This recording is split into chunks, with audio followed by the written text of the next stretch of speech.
Hey everybody, welcome, welcome, welcome. If you can hear me and see me, do me a favor and just type loud and clear into the chat box. I just want to make sure that before we officially launch here, that the sound and audio and everything else is working.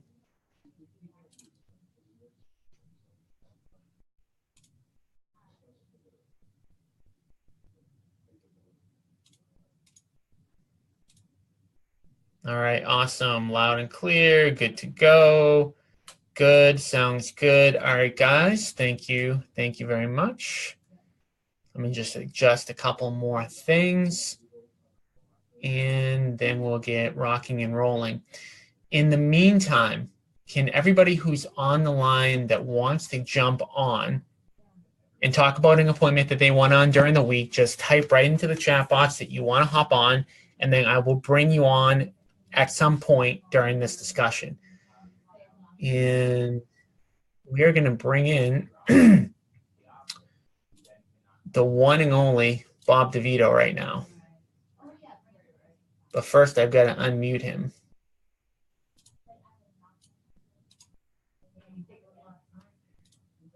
Bob, can you hear me? I can hear you, yeah. Are you there? I'm here. Can you hear me? I can hear you. How come I can't see you? What did you dial in? No, I clicked on the link. All right, let me just see if I can get you on here. We need to see you.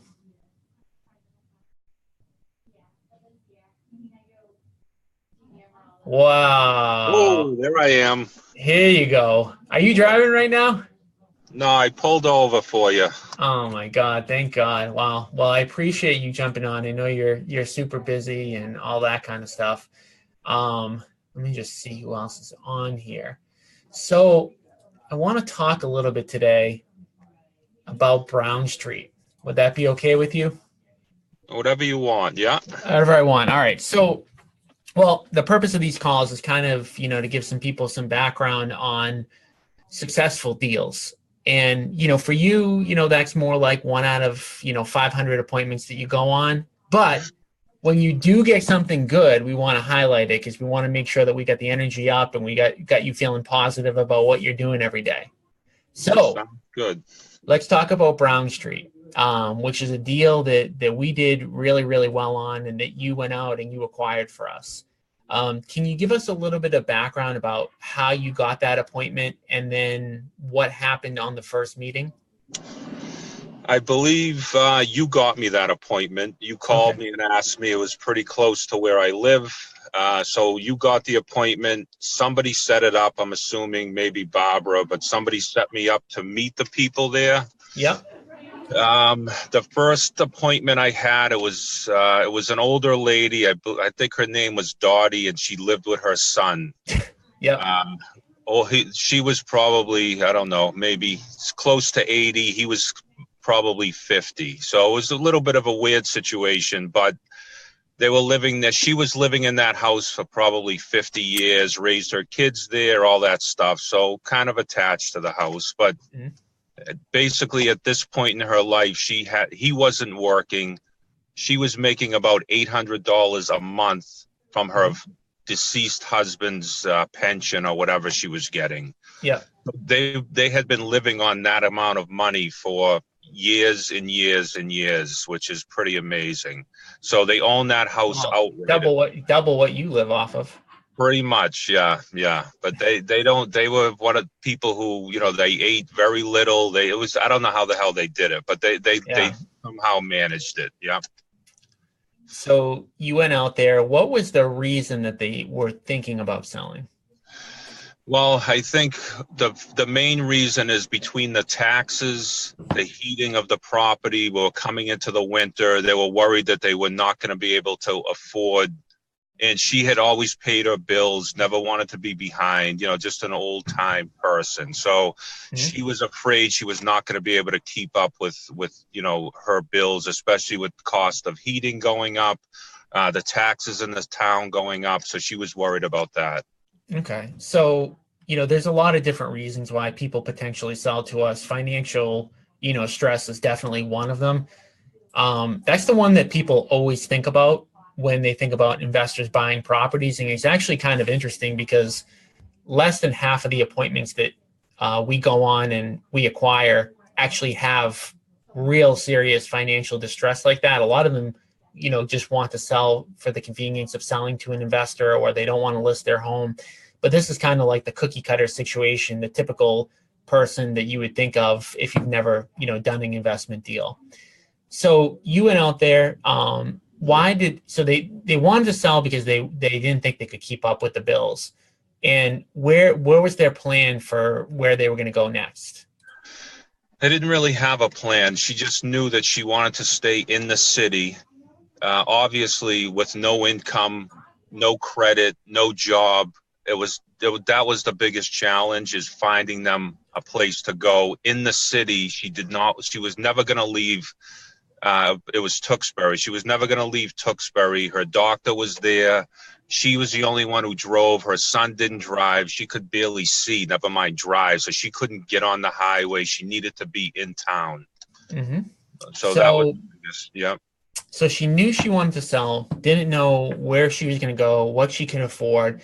And I think this is an area where a lot of people kind of get messed up, because it would have been very easy for you to just say, hey, she doesn't know where she's going to go.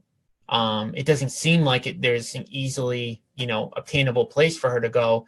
Tell us a little bit about how you ended up finding her a solution, and really more importantly, how you just held her hand throughout the entire process, because in a lot of these investment cases, that is actually what is necessary. Yeah, this was a total, I was so involved with these people. I was like her son by the end of this. So, and I had to do that because she needed to trust me.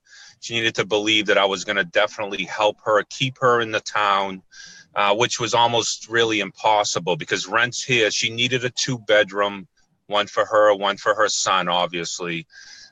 So the rents in the town for that are $1,500 to $1,600.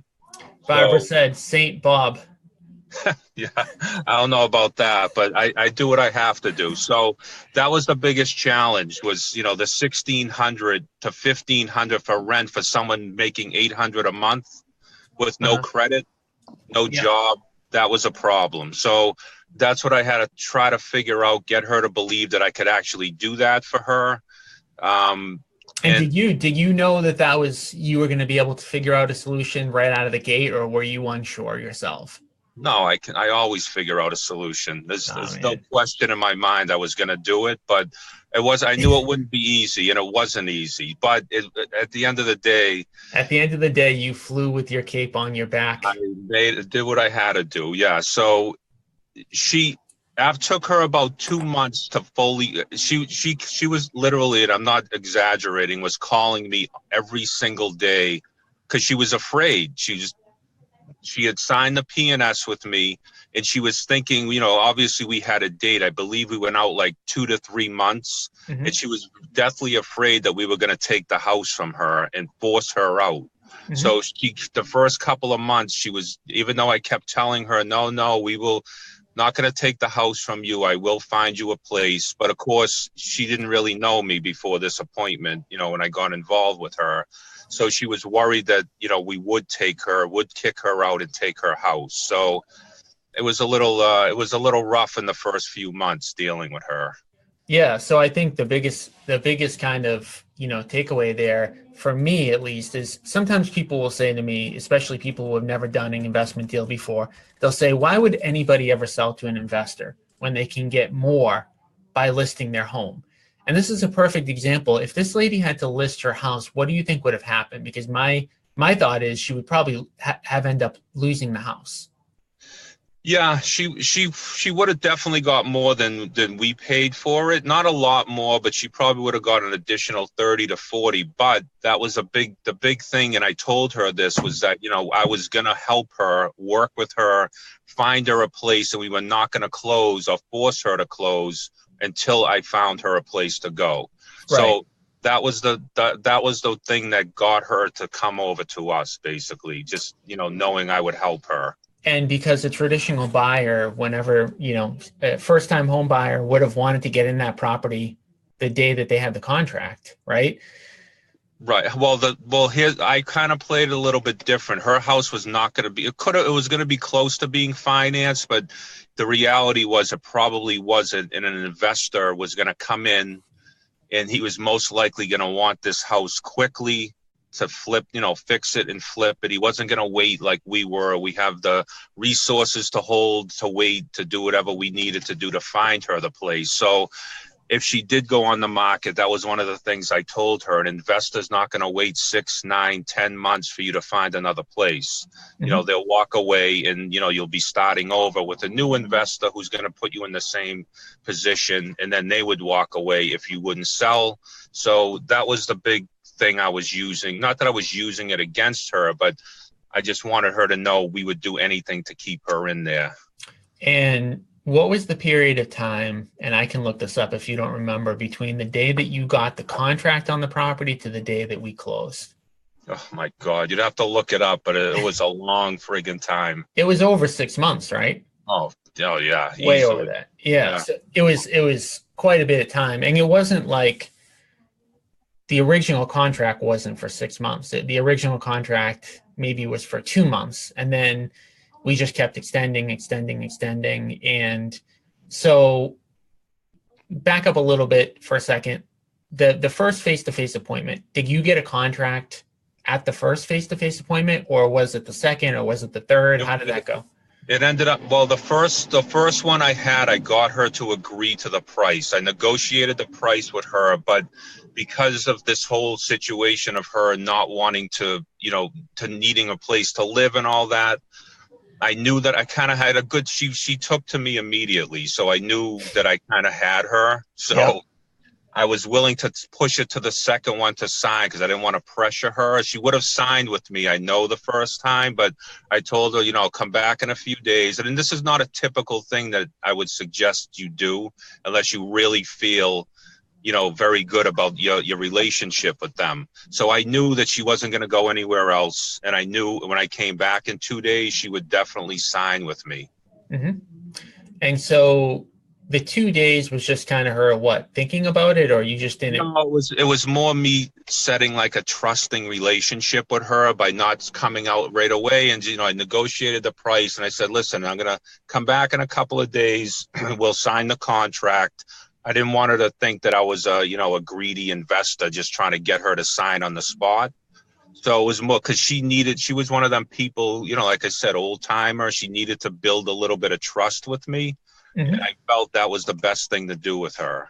So where do you draw the line between getting somebody to sign right then and there and getting it over with and knowing when you have that ability to come back and not lose the deal? I think it's really just about how you feel about your relationship. I think I can read people pretty well, and I'm pretty good at getting people to like me pretty quickly. So I felt that I had that with her, but she kept throwing this objection to me about finding this place. Are you going to throw me out? Promising me, like she was literally very emotional because this was her lifetime house. This was becoming a reality for her. Mm-hmm. So I didn't want to put her in a situation where she would have regret the next day. And I just felt, but again, it's not typical. Normally I would have tried to get her the first time, mm-hmm. but because of her, she was so attached to that house emotionally. I needed to give her a few days and let her really feel that I wasn't a typical salesman. And when you came back the second time, was it very simple? You came in, got the contract signed, or did she put up more objections at that point? No, and she didn't even really put up an objection the first time. Like I said, I could have signed her. I just felt it was better because I knew this was going to be a long friggin' relationship with her. Like I needed, this was not going to be a 2-month thing. This was going to take me a while to find it. So the second time I went in, it was pretty easy. I went in, we talked for a while, and I just laid out the contract, explained it all to her, and she, was happy to sign it. Okay, so you got it signed, and then how did you eventually help her find a place? Because I know that part wasn't easy. And by the way, she would not have been able to do this on her own, right? Oh, no chance. No. So She originally, I knew someone in town who had a bunch of units, and he had a low income unit actually coming up. So I had her apply down. I went down to the city hall with her. We applied for the unit. Now the owner of the unit told us, "Oh yeah, no problem. I'll get you in there." About 3 weeks later, the town called us and said, "Sorry, you need to get on a list. You're not going to be able to get in that unit." Mm-hmm. So that kind of threw things off. This was probably 2.5 to 3 months after we signed. I was trying to find her something, trying to get her to apply for housing, a voucher, an emergency voucher, whatever she could get. And then that all happened. That kind of got washed away when the town told her she needed to get on the list. They would not help her.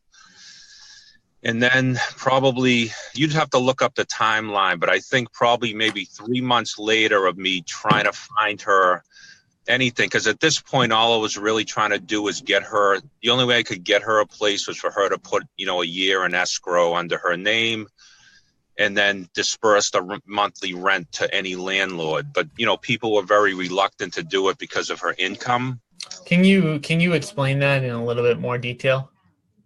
So when I was approaching, landlords, and again, this is Tewksbury, there's not a lot of rentals in the first place.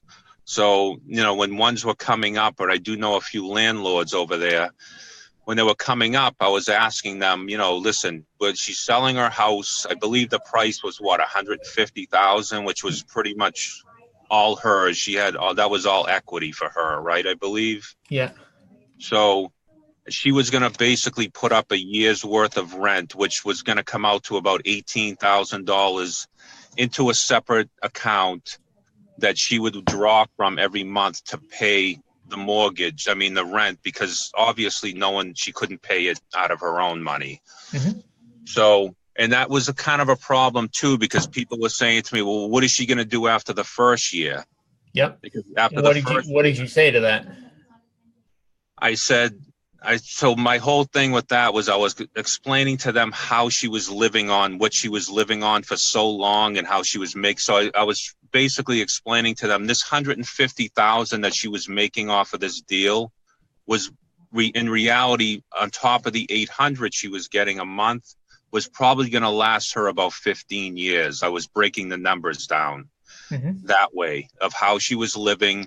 She wasn't the type of person who was going to go out and buy a new car or new clothes. I mean, she basically sewed her own clothes, made her kids' clothes. It was a, so it was kind of a different situation than, you would typically be in. So I think at that point, probably about 6 months later, another friend that I had, I have a lot of friends, Tom. So another friend I had, he ended up buying 19 units in Tewksbury. And he ended up with a vacant unit, a 2-bedroom, and that's where I ended up putting her, in one of his units. Mm-hmm. Is she still there now? Do you know? She's still there now. Yeah. She's still there. Great tenant. He loves her. Yeah. She put in, I believe she ended up putting in a little bit over a year. I think she put in a year and a half because she wanted to, so she didn't have to worry about paying any rent for that long, for that amount of time. But no, did we end up, I can't remember if we did this or not, but did we end up fronting that money in the beginning? Or was it we just? We did. Yeah. Yes. Yes. So I think that's just another, important thing here, right? So talking about like somebody listing their home, how could she have gotten this done while listing their home and not selling it to an investor? Because she didn't have any income, because she wasn't, quote unquote qualified on paper to rent a unit, no one was willing to rent to her. So we, Ocean City Development, we had to take that year or year and a half worth of rent and give it to the landlord before she sold the house to us. So this is just another example of a reason why somebody needs to sell to an investor, right? So when you're out there and you're talking to people and they're comparing the listing versus the acquisition, for sure, this is one example where it just wouldn't have even been possible for her to do it the traditional way. She needed hand-holding. She needed Bob to find her a property. She needed somebody to front her the money just to get into the unit, right? So the house was in bad condition. So all of these things combined just led to the fact that it 100% had to be an acquisition. There was really no even opportunity for a listing. And so if she was to compare it, which I don't think she did, but if she were to compare it to listing it, that wouldn't have even allowed her to get to her next place because she wouldn't have qualified. She wouldn't have had that year and a half's worth of money. Correct. And there was nothing she could buy just because, you know, she couldn't buy a condo. There's no condos in town under 200. You know, she really had no option.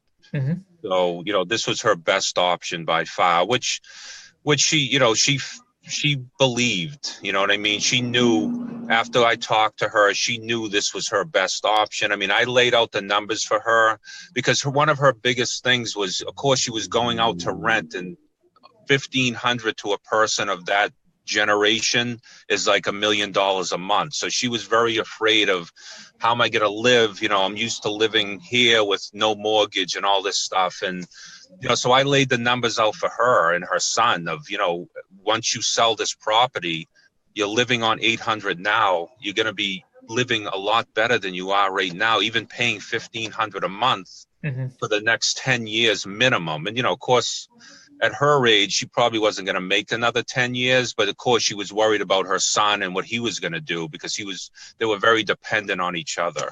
Mm-hmm. Yeah, makes sense. And then, so you found her the place, which again, you know, you had to put a lot of time, effort, and energy into. Have you talked to her since the deal closed? Oh yeah. Have you really? Yeah, we talk at least once a month. She calls me. Yeah. So my thing with her in the beginning, and because of what she was barely living on anything, and I always joke with people and I say, oh, you're gonna come over, you're gonna make me supper, you're gonna do this. So she had always you're always going for that free meal. Food is what it's about. So she was always offering to make me food, and I would never take it because she couldn't afford to. And she was basically eating rice every night. So once she sold, so hold on, you didn't come because you didn't want to eat the rice? No, I felt bad. I offered to buy her the food if she'd cook it, and she said, no, I want to buy it for you. She at the end of this whole situation, she really felt like I did her a great service. Which felt. But why you're saying that like you didn't?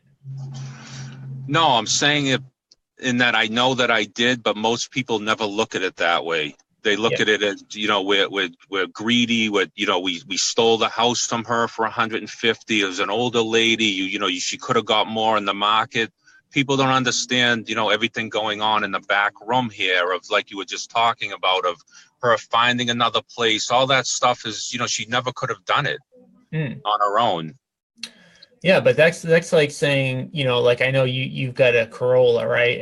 And you know, it's an inexpensive car, right? And anybody could buy a Corolla, but a lot of people don't. A lot of people will go out to buy a BMW or a Mercedes. So why do they do that, right? Why do you want to pay for something that's better? And this is the same exact thing, right? You're providing more value to somebody, and so there's a price for that, right? So, I mean, at the end of the day, it's all about what makes the most sense for every individual person.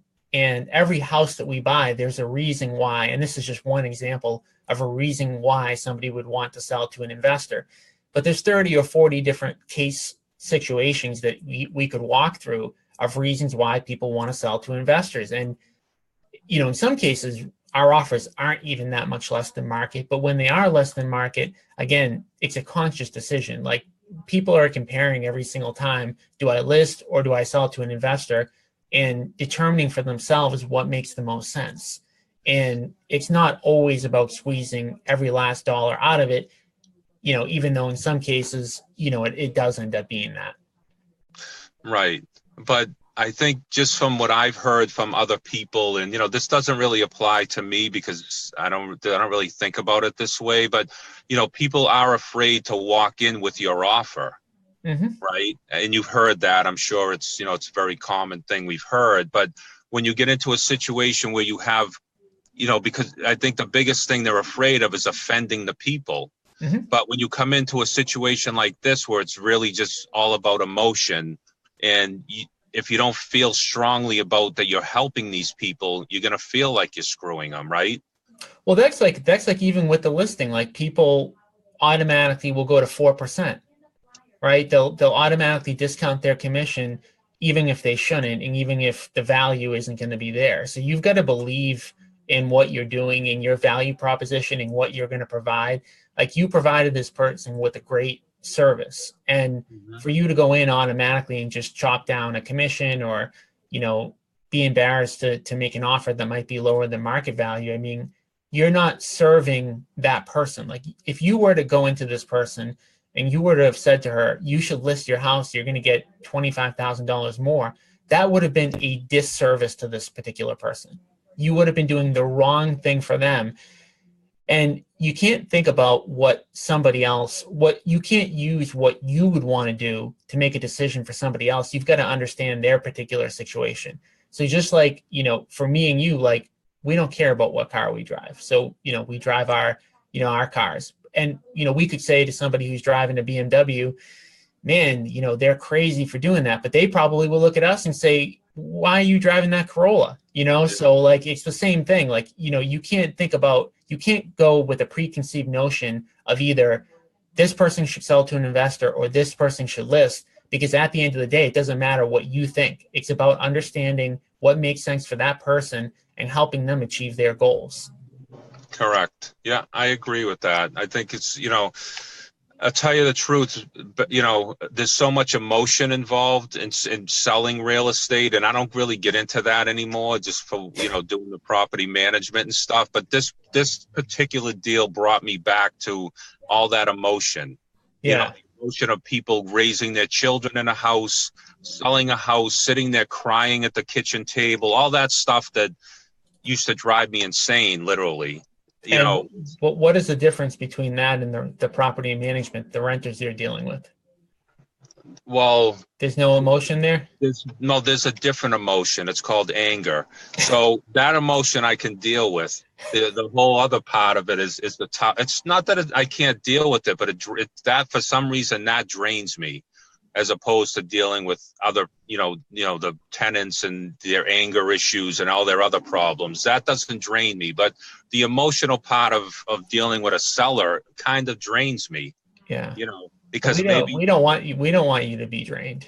No, it's okay. I survived it, Tom. I'll be okay. But that wasn't your only acquisition. So you did that one. You did the 4-family in Haverhill on Bellevue. What else? You had another one or two, right?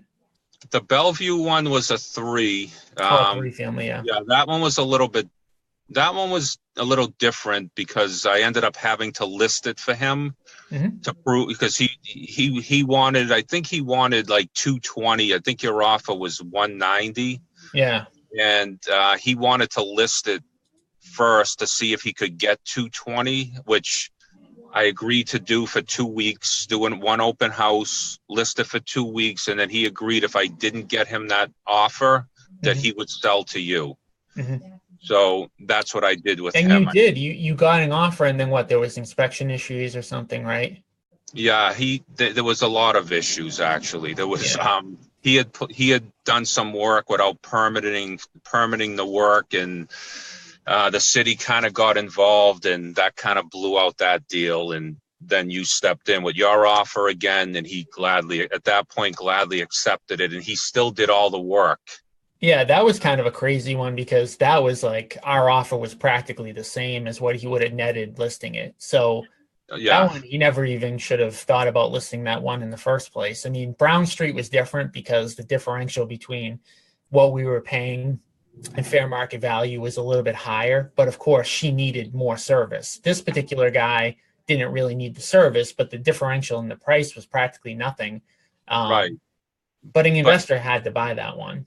Right, but his deal was that he was into that house for a decent amount of money. He was he was a long distance landlord who was driving 3 hours to come up here to do work and all this stuff. So in his mind, he wanted to try to get out of this with 10 to 20 in his pocket, which didn't end up happening. But he, in his own mind, he needed to at least try to do that. Yeah, which, I mean, it makes sense. And obviously, like what you just hit on, mortgage balance plays such a critical role in terms of whether or not someone would consider selling to an investor. So in this particular case, he probably, if his mortgage balance was lower, he probably would have just sold to us directly. But in the case where the mortgage balance was close to what our offer was, he wanted to get a little bit out of it. Of course, at the end of the day, our offer was a pretty fair one in that case. So he ended up selling to us. So that wasn't, just another, I talked about, 30 to 40 examples of different types of sellers that want to sell to us. Absentee, person owning a rental property, I mean, that's a disaster right there. Well, the biggest thing with them, and the only reason I agreed to list it, is because there was two partners on that deal, and one of them lived in California, and this guy lived way out west, Western Mass. It's like a 2.5 to 3 hour drive for him. And when I first met him, he felt that he was doing all the work. His partner was screwing him, and he felt he needed to be repaid for some of that work he did. Yep. So he wasn't in a good relationship with his partner. He felt the partner had lied to him about a lot of different things in the beginning when they first bought this house, and he was very bitter about that. So his biggest thing was, I need to get 20 out of here so I can at least feel like I haven't lost all this time and all this energy driving out here all these days and doing all this work that his partner wasn't helping him on. So that was his main goal, to just get something out of it. Yeah, definitely. All right. Well, I'll let you get back to, where are you headed right now? I am going to Haverhill. I'm in Lowell now. I'm heading to Haverhill. What are you doing over there? I have to meet an inspector and see what happens with that. We'll play it by ear. So sounds good. All right. Well, keep me posted. Thank you for coming on. I'm glad you were able to hop on, use the technology, and I'm going to pull you off now. Okay. Thanks. Bye-bye. Thank you. Eric Whalen, what's going on, man? Not too much. How you doing? We want to celebrate your first listing. Thank you. Why don't we talk about it? First Sure. of all, why are you on here twice? So AJ is in the next room over with me, and he said he was going to start calling. I said, why don't you jump on this call? I'll send you the link. And I didn't realize that the email is specific exactly to me. So he's actually watching on his computer. I see. Through my link. Yeah. All right. That's fine. So this is your first one, right? Yep. This is my first listing. It was an appointment in Lynn that Bob was actually supposed to join me on. With the property management stuff being so busy, no heating calls and everything, he overslept a little bit, wasn't able to make it. Wow. Way to throw him under the bus. Of course. Well, it's probably a good thing he didn't come. Yeah, hopefully.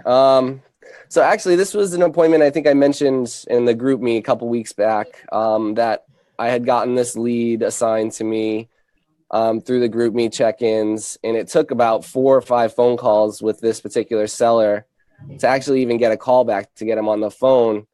And his first response was pretty much, wow, you don't quit, kid. I have 5 voicemails from you and you just keep calling. So I said, yeah, we just want to make sure that we're going to be able to help you out when you're ready to sell. Is it something you're still considering? And he said, yeah, but I'm not looking to sell until April. Mm-hmm. And he didn't want to meet. So I think it was maybe 2 weeks ago when we had that, when Anthony joined us, and we were talking a lot about that objection. So rather than holding off till the appointment, I just went into, why we should meet now rather than waiting till the springtime.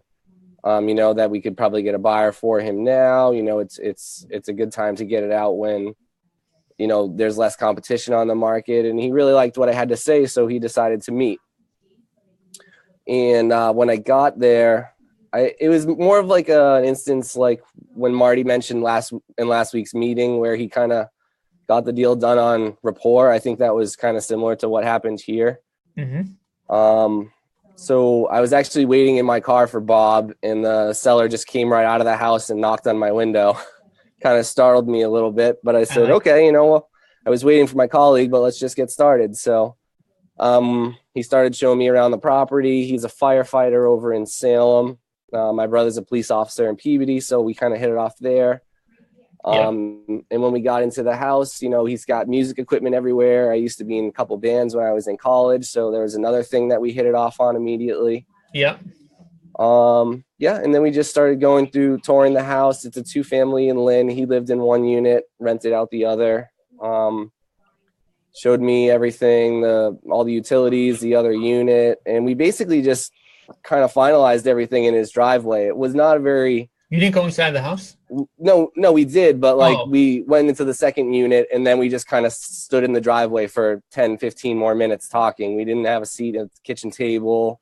Like I said, It was not a very standard appointment that we like discuss in class. It was very, I don't know if impromptu is the right word. Well, that's the thing. Like, you have to be ready for anything, right? Mm-hmm. Because you want to try to make it cookie cutter, because if you follow the same process every time and it's a good process, you're going to convert higher. But the reality of the situation is you've got to be able to make adjustments on the fly, because in some cases it just won't go the typical way. So in that particular, case, and what I mentioned to Marty, and like, I don't want to make selling on rapport a negative thing, because it's actually really not a negative thing at all. It's a really positive thing that you can sell on rapport. But you just want to make sure that you're hitting on the other things. But I wouldn't say in this case that you sold 100% on rapport, because you got the appointment by being able to answer his objection, right? Mm-hmm. So his objection was, I'm selling in April. I don't want to meet you till April. And you had the rebuttal to that, right? So tell us, I know the rebuttal, but can you just say it so that everyone else who's on here can understand what that rebuttal should be anytime somebody tries to push you off? Yeah, so I usually start off by telling them, the spring is definitely not a bad time to sell, because, that's when most buyers in their eyes are going to see them, see properties coming out. But if from a seller's perspective, you're also going up against every other seller that wants to list their house in April. So now your house is competing against houses that may be in the same price point, but be in better condition. So I told them that I think it's better if you were to get it out now, start to pre-market it when there's still buyers looking, but there's not as many houses and as many options on the market right now. And then a lot of times people are willing to overpay in the winter time because they've been searching all summer long, all winter long, and haven't had any luck. And then obviously I touched on taking the pictures in the fall time and stuff like that versus when the snow on the ground. Did you hit it all on the pre-marketing and basically testing out the pricing? Yep. That was another thing that I mentioned, that, in this market, pricing is really important. Whereas a lot of stuff selling in under 30 days, it's really important that we price it perfectly so it doesn't sit on the market. And if it does sit on the market, buyers perceive that as there being something wrong with the property, not as it's initially been overpriced. Yep. So he actually really liked that idea, and he is searching for another property in Maine. He's going to be moving to Maine once he retires in April. So he's been using Zillow, and he was actually pretty familiar with Coming Soon. I mean, he didn't really understand all the back end of it, but at least I could say, have you seen all these Coming Soon properties? Oh, yeah. I never really understood what that was about. And I was able to go into, that's a way that we can market the property without getting it on the market, and test the pricing and make sure when we activate it, it's at a, the right price point, and we can gauge the interest and stuff like that. So, I mean, a lot of that was kind of discussed over the phone when we were in the driveway, kind of wrapping up the appointment. I reiterated it, and he was pretty down to earth. Like I said, we had great rapport, and he just pretty much flat out told me that, I'm not really interested in bidding this out and having 100 realtors come over. He goes, I like you, and you sound like you got, a good head on your shoulders. And he actually had we kind of connected because he has a son that's my age, or around my age, and not necessarily as ambitious. So I think he was kind of liked that I was more of a go-getter than his son, I guess. I don't know. But anyways. What do you call that? A humble brag? I guess I got a couple smiles across the board here. So, anyways, at that point, I just used the line out of Anthony's book. I said, all right, great. Sounds like we're, in the right spot. And then all I need is your permission to market. So I told him I would go back to the office, write up all the documents for him, send them over. I introduced him to Loop, and he had everything back to me by the end of the day. So let me ask you this. How come you didn't ask him to sign there? Because we were standing in the driveway. I guess the reason I didn't really push to sign right there is because I felt pretty comfortable that he, like I said, he came right out and said, I'm not really interested in bidding it out, and I really like you, and I want to go with you. So I didn't think it was something that we needed to rush back in the house and do all the paperwork. I mean, I did have all the paperwork in my car. But yeah, I just didn't think that it needed to happen right then and there. I thought I had a pretty good chance of sending it electronically. And he actually liked the idea of the electronic signatures through dot loop, because otherwise, he didn't want to, scan it and fax it and all that stuff. So when you can, I would try to get, I don't know, I wasn't there. I don't know how it went. I would always try to wrap it up right on the spot. Right on the spot. I wasn't obviously at the meeting. I don't know what was possible or what was not possible. I don't know if it would have been too aggressive to do at that point, but if you feel like you've got the opportunity to do it, Anthony, what did you say? You gave a percentage of what percentage of the time do you get people to sign on the spot? Like 50, you said? On the spot, face to face? Yeah. Well, I think 40 to 50% of closable sales, I'll probably close on the spot. Yeah. Barbara, what about you on the spot? Definitely over 50%. Okay. As a matter of fact, I mean, I've had that. I had a guy last week. He not only said yes, he said, I'm excited. My brother's excited. Like, he was all in. Never heard from him again. I think the guy, I mean, honestly, nothing. Not a response, nothing. Yeah. And he was all raring to go, so. Yeah. Maybe that's always a mistake to walk away, but he said he wanted his lawyer to see it, so there wasn't really a lot I could do. Yeah, right. And, Bob mentioned he could have got somebody to sign on the spot, and then he waited 2 days to get them to sign. Yeah, that's Bob. Yeah. Well, it does. I mean, it is about the relationship. So, I mean, if you've got that relationship, but I always look at it like your probability. I don't think your probability can go up by waiting. I think it can only go down by waiting. And I would do, like what we're going to be talking about today at 11 in Anthony's coaching is the trial closes. So he gave you permission to market.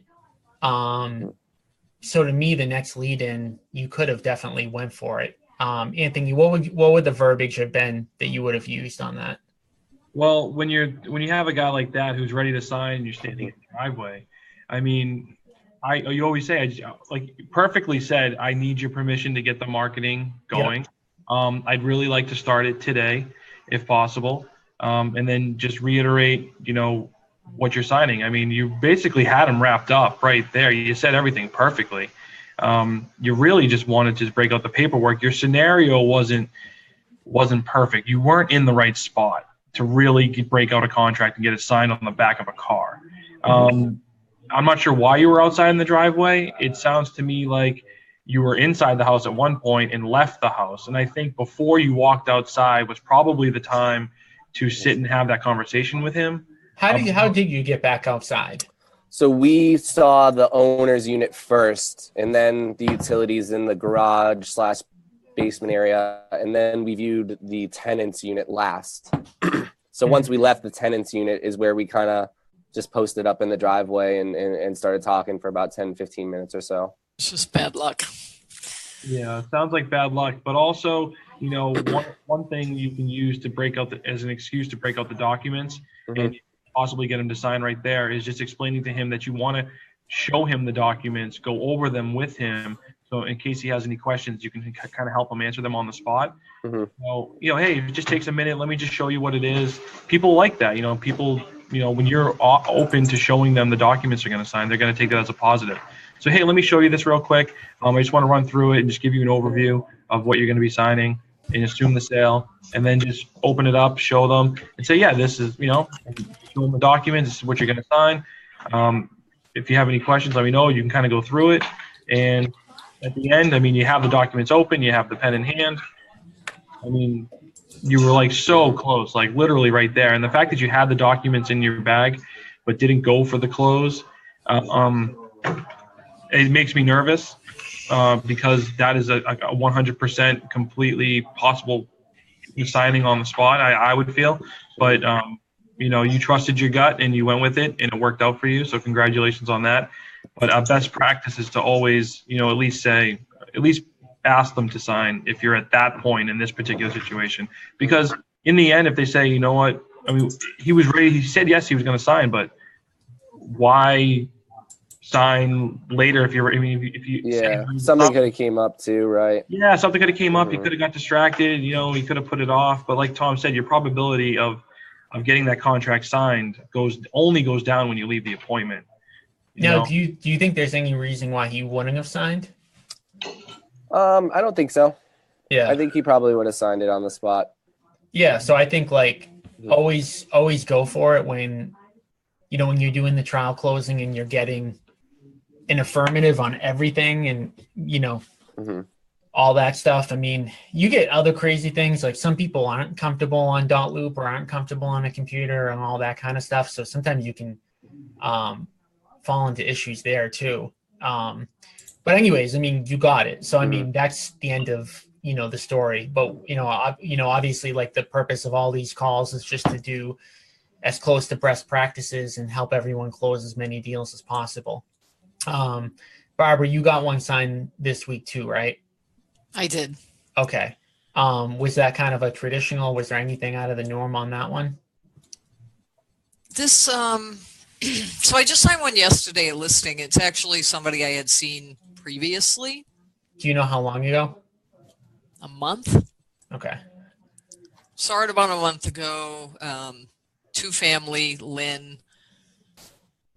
Pretty nice building. Like when I went in, I got there. There was some mix up on the appointment, and so he had been waiting, or I called. Anyway, I couldn't go into the tenant's unit because the scheduling was wrong. But just even going into the basement, I could tell this was a nice building. Like for a fully tenanted building in Lynn, the basement was spotless. Everything was clean, floor painted, systems were good. Not your typical 2-family, like a really big Victorian mansion type house, big wide stairs. Even the staircase to the basement is impressive for Lynn, like wide open and clean. So anyway, he had a certain price. He wanted to sell it with tenants in. So I talked to him about marketing. He basically really liked the marketing thing, how we can bring so many more buyers and him doing the one at a time. Mhm. So I leaned on our, the strength of marketing, the marketing budget, and all the technology we use, and he really liked it. So he said yes, but he wanted some time, to notify tenants or something. So he was supposed to sign a listing. Then he didn't. I called him up. He said he was having a problem with the tenant on the second floor. Mhm. So he didn't go into a lot of detail, and he wanted to work that out. So it's kind of been just like back and forth, and I've basically just kind of been keeping in touch with him. Mhm. And now he was ready to list. So he's actually he's going to evict that tenant.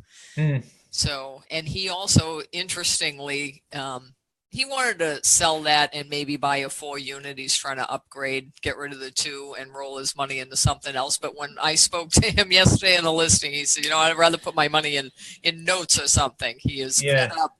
He's all set with the tenant situation. And is it a possible lending to Ocean City? Yeah, I didn't bring that up. I want to deal with the listing first, but absolutely, because he said he's just done. Like, he doesn't want to deal with it. He said he'd rather put his money in something else. So I will definitely, when I meet with him, be addressing that. But we're trying to schedule photography for this weekend on the building because he has to notify the tenant. So it was good that he called because he's going to evict somebody. And I told him that's, in some ways, it's good because a lot of buyers are going to want to buy that owner occupied.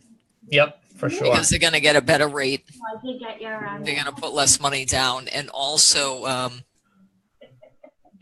there was another thing. Oh, I was glad that he called because I said, definitely, don't give them the notice until we get in and get pictures. Because once he gives them notice, we're really not going to be able to go in there. Yep. So I'm going to do the whole virtual 3D tour and everything. So it won't matter that I don't have to go in there. Yeah, I think for any of the people that own multis and have tenants, it's really tough in Massachusetts to just own 1 or 2 rental properties because it's not super profitable to own 1 or 2. So it's almost like you've got to have a bunch or you've got to have none for a lot of people because of just the difficulty. And there's not a lot of difference in time between owning 50 units and owning 2 units. So for a lot of people, it's just not worth the headache. And especially in this market where they can get top dollar, I mean, it's the perfect time in Lynn specifically as an area to cash out. I mean, whatever he gets is going to be, I mean, do you know what the listing price is going to be? Putting it on, as a matter of fact, I'm working on the coming soon right now at $490. So, I mean, man, and you know, they'll probably get it. So yeah, and that gives them a cap rate of like 6 or 7%, which I think is a pretty good sale. And the other thing, this guy was smart. He said he seems pretty sharp because he's looking at the market and he wants to sell now. He doesn't want to wait till spring. So most people can't buy into that. They're sure like it's just going to keep going up in the spring, and you know. But yeah. So he's smart enough to realize that might not be the case. Yeah. Well, good work on that one. So that one was a month follow up. We got Hyde Park now too, I think, which is a like 2-month follow up, or a month, just about a month ago. That one, Roslindale, Hyde Park Ave. Yes. Is that an acquisition or a listing? That's an acquisition. Yeah, I remember that one. That one I like a lot. I hope we do get that one. What bad do you think house, great location, great. Like that really big lot on the corner there. What do you think the odds of that one are at this point? They're good. I spoke to that. Well, I'm emailing, not verbally speaking, with the attorney right now, so it's very good. Cool. I'm sending an updated PNS to the attorney, so I'm pretty sure that she wouldn't ask me to send the updated PNS if we weren't in. No, exactly. I was tempted to drop the offer a little lower, but it's been a month. Well, you know, maybe we're at less now, but I didn't want to play with fire because it's a very big lot on a corner, and I'm pretty sure you're going to wholesale that. Yep. Yeah. So Donna asked, does the tenant have to give the agent access to show the unit? What do you do if they don't cooperate about showings? Well, first of all, a tenant would never not cooperate with the showing. So, I mean, we can just get rid of this question. What is, so Tony, you've had that, right? Oh, yeah. Right. Oh my goodness. Yep. Has a tenant, actually, for the three of you, has a tenant ever cooperated with the showing? Never. Fully? I used to do apartment Fully rentals for the last 2 years. It was a nightmare.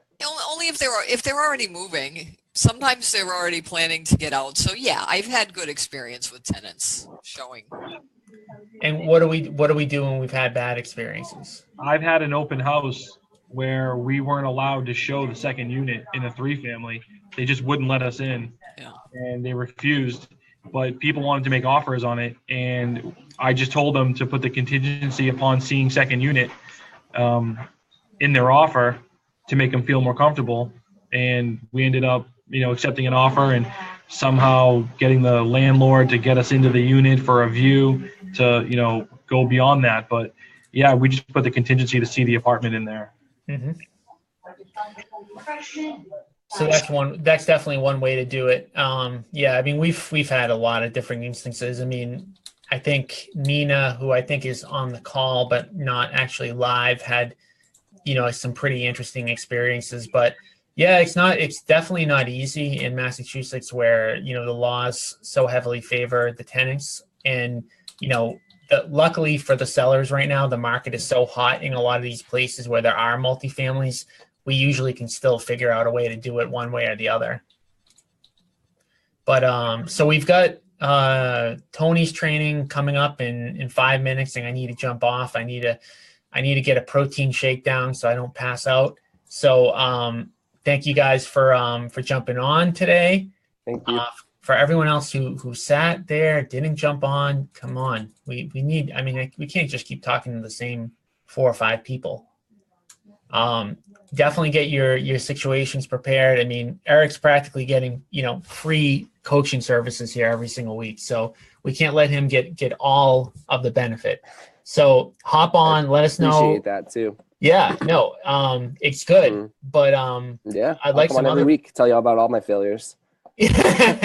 Hey, you can't succeed without failing in sales. You've got to fail, and I don't know. You probably read you probably finished the Go for No book last night. But It's pretty simple. You've got to get the no's to get the yeses. If you're 100% conversion, that means you're not trying. So you definitely have to get some no's to get some yeses for sure. But thank you everyone for jumping on. Thanks. And we'll see you again next Thursday. Thanks. Bye.